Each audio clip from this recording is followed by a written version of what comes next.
excited to be here with y'all, whether you're in person or online. We have a super awesome Sunday planned for y'all. We're gonna play a super fun game, and then we are gonna have a virtual conversation with Matt and Audrey to wrap up our relationship series.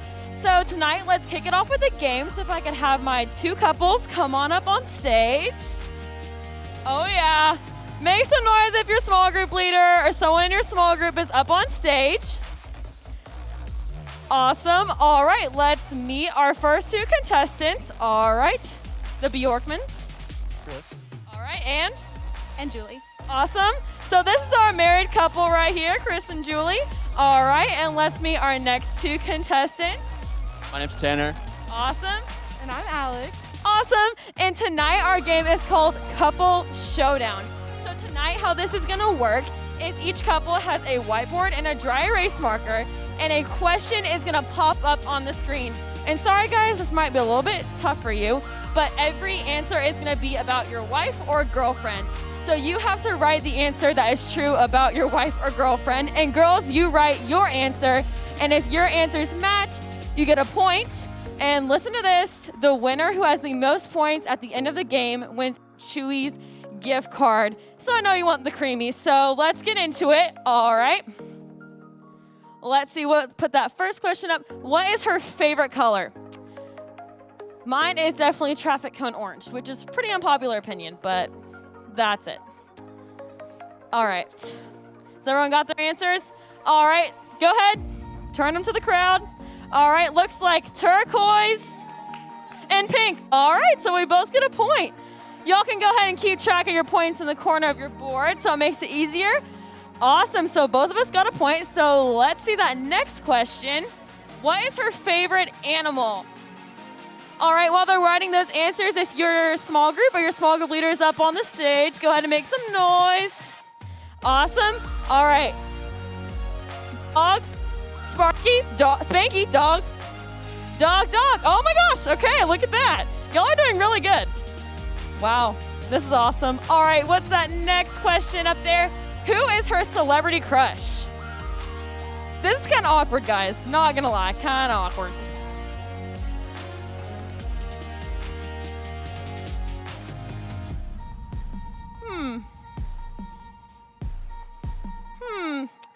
All right.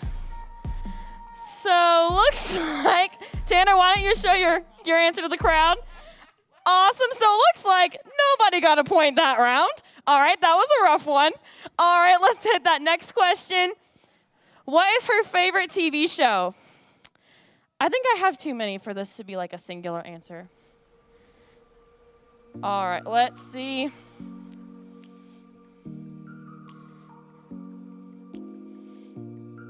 Okay, Chris, what you got? All right, Julie, what you got? Oh, me too, girl, me too. All right, it looks like neither of our couples got that point either. You guys were close, though. That was pretty close. Spin off, if you will. All right, let's see what that next question is. What is her go-to coffee order? I don't drink coffee, so I wouldn't have an answer to this one. But that's all right.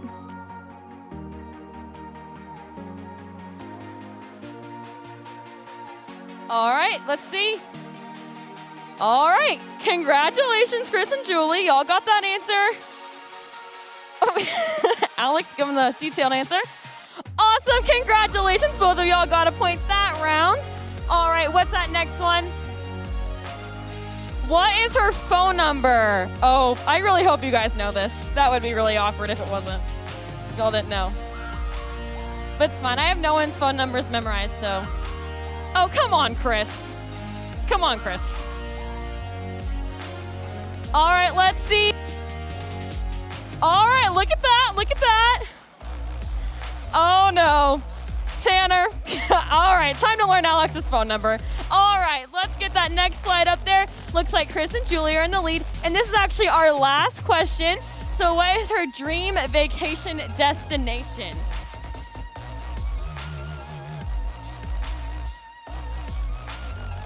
Ooh, looks like Chris and Julie did not get that one, but Alex and Tanner did. Oh, Bora Bora's in Tahiti, so that's actually correct. So I actually don't know my geography, guys. That's so awesome. So it looks like Chris and Julie, you are our winners of our Chewy's gift card. Congratulations. Guys, that is so embarrassing. I did not know Bora Bora was in Tahiti. That's so embarrassing. Awesome. So that was a super awesome game, guys. So if you take a look at this video for our next week's spin-off series, In Your Head, all about mental health and how it affects us and those around us.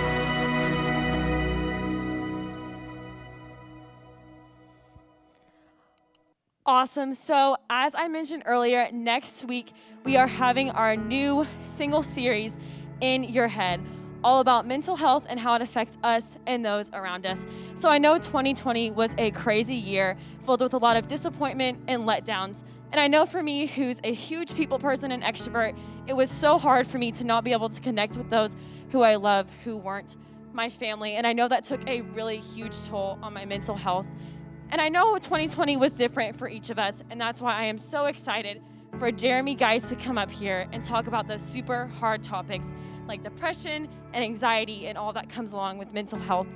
But tonight, let's take a look at this video as Matt and Ajane wrap up our series, Relationships.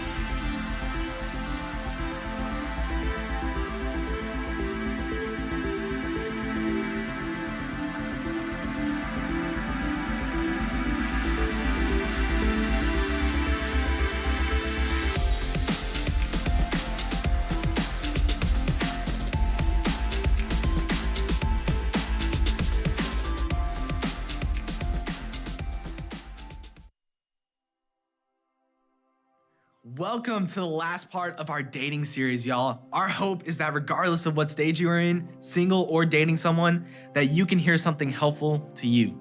Now, we've been talking about some really important things on how to have better relationships, but today what we're gonna hit on could have huge implications on you starting right now. Here's the statement we've been saying over the last few weeks. If you don't want a relationship today or someday, like the majority of relationships, then don't date like the majority of daters. Meaning your viewpoint around dating or relationships in general for you may be different depending on the relationships you see in your life. Maybe you grew up in a home with two parents who embody love and are great role models in that area of their life. Or maybe you're watching today and your viewpoint on marriage or dating or relationships isn't so great because of the environment you were brought up in. Maybe you see some of your friends in relationships and you see how happy they are and you think, dang, I kind of want that for myself. Or maybe it's the opposite. Maybe dating in high school doesn't interest you at all because you see how your friends are treated or how they respond to their relationship. Regardless, what we've been saying throughout this series is that when we view our culture or some things in culture, or maybe even some things more close and personal to us, we don't see relationships as great as they could be. It just kind of seems like there is something flawed or wrong with dating. I think that's partially true, but I also think that we can't blame each other for that because we are products of our environment. Some of us don't know better when it comes to relationships because we haven't seen what a real, healthy relationship looks like. Regardless of what you've seen or what you know about relationships or whatever stage of a relationship you are in, there is one major flaw when it comes to relationships. Everybody watching today is susceptible to this flaw. Though not everybody does this, we are all capable of bringing this flaw into whatever stage of a relationship we are in. Whether that's being single, talking to someone, starting to date, or dating someone for a long time, this could happen if we don't know how to handle this. The first time I really knew about this flaw was right after high school. I had been dating a girl for about the last 2 years of high school, and we saw each other most nights and had similar interests, so we did close to everything together. And everything about that relationship seemed to be going great. Then college came around, and we went to 2 separate schools, and this was the first time either of us had done this, and let's just say we didn't really know how to handle this or to have a healthy relationship at this stage in our life. So things ended. To be completely vulnerable with you guys, I was going through an identity crisis. For years, I was placing my value as an individual based on my status in a relationship. Because of that, I started feeling not so great about myself. I would be involved in things or doing things that not only were not the healthiest or best for me, but those things were not honoring to me. But I didn't know that at the time because I had placed my identity in a relationship. We all have a tendency to place our identity or value not just in relationships, but really in any part of our lives. Maybe you're success driven, so getting good grades or starting on varsity or getting that part in a play or a musical makes you feel great about yourself. But what happens when we don't get that? You guys know what happens. We start looking down at ourselves and start feeling miserable about this area in our lives. The same is true based off of our relationship status. Now, I'm not saying we all do this, but we all have the tendency to wrap our identity and value based on our status in a relationship.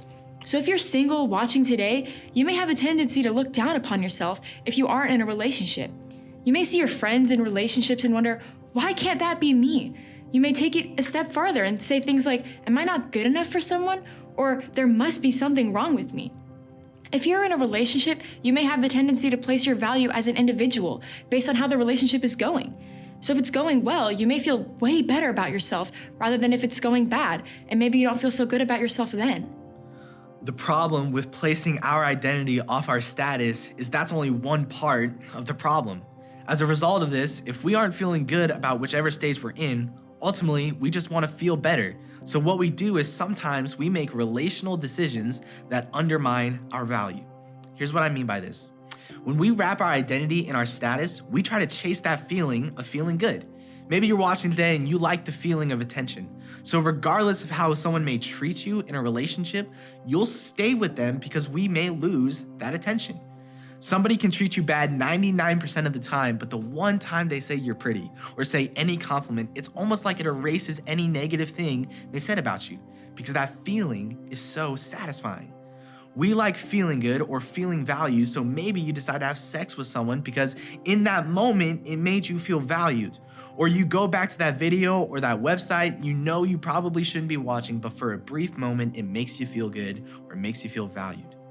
Listen, I don't mean to throw out these examples to shame anybody by any means, but what I'm trying to do is paint a broader picture about how easy it is to place our identity in our status and how simple it is to then undermine our individual value from a bad relational decision. The sad thing about it is that this is how the majority of relationships operate in our culture. But if you don't want a relationship like the majority of relationships, it means we have to think differently about who we are in a relationship. I mean, what if you really could live from a place of approval and value and already knew that your identity was secured rather than searching for approval and identity in the midst of a relationship? To discover what this looks like for us, we have to know what determines something's value. What makes anything valuable? What makes you valuable? In a short definition, value is determined by what someone is willing to pay for it. For example, if you had a backstage pass to a concert, it obviously would not be free because that experience would be so valuable. That's why it's a lot of money. Even though I believe the food at Chick-fil-A is so valuable, the reason it is cheaper than a 4-course meal at a steakhouse is because that experience is way more valuable. You would obviously be willing to pay more money to have that experience. The same is true with us. No, we aren't valuable because we have an imaginary dollar sign next to us, but we are valuable based on who God says we are. See, what we believe is that for everybody watching today, God created you. Imagine creating something. You would have a lot of bias, and in your eyes, whatever you created would be valuable. It says in the Bible that you are fearfully and wonderfully made in the image of God. Throughout all of the things in this entire world, you are the only thing created in the image of the Creator. What's amazing about that is God wasn't even close to done proving not only his love for us, but our own individual value as well. For thousands of years, our own failure, our mistakes had kept people, his own creation, from God. And God didn't want that. See, God wanted to be close to you and have a relationship with you. So what did he do?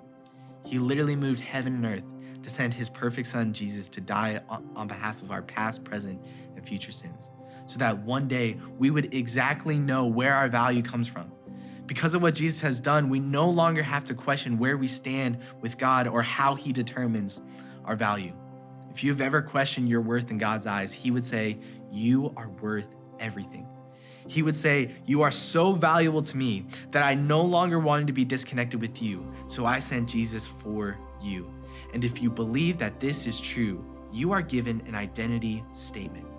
You are considered a son and daughter of God. You can walk through life knowing exactly where your value comes from. Your identity or status is no longer single, bad relationship, etc. It is you are loved by God so much that you are considered his son or daughter when you place your faith in Jesus. So what does this mean in the context of dating, being single, or in relationships in general? It means no matter your status, you are valuable. God determines our value, and knowing how much we're worth to God is important because it is vital for us to love God and other people. But the only way we can do this well is if we first learn to love ourselves. We can't fully love God and others if we don't see the value God sees in us. So if it's vital to God that we know the truth about our value, how can we make sure to remember this all the time? We want to give you 3 ways to start. First, know who God says you are. No matter what your status is in a relationship or how much you think you've messed up, you can find your constant value in God. He alone determines your value, not others. Remind yourself that you are incredibly valuable to him. Let that be the place you go back to when you feel the urge to question your value. Second, know what makes you who you are. Pay attention to the way God wired you. Remember, the Bible says you are fearfully and wonderfully made, meaning God made you unique and unlike any other person. His work in you is amazing, and that makes you valuable just the way you are. Third and finally, honor yourself the way God honors you. From here on out, don't make relational decisions that undermine your value. Instead of chasing that feeling, know that you can go back to God, the true owner of your value. Finding your identity when it comes to your relationship status can be difficult. But because of who God is, no matter your status, you are valuable to him. There is nothing in all creation more valuable than you. So what would your life look like if you lived this way? What would happen if instead of labeling yourself by your status, you labeled yourself as a son or daughter of God? What would your current relationship look like if both parties did this as well?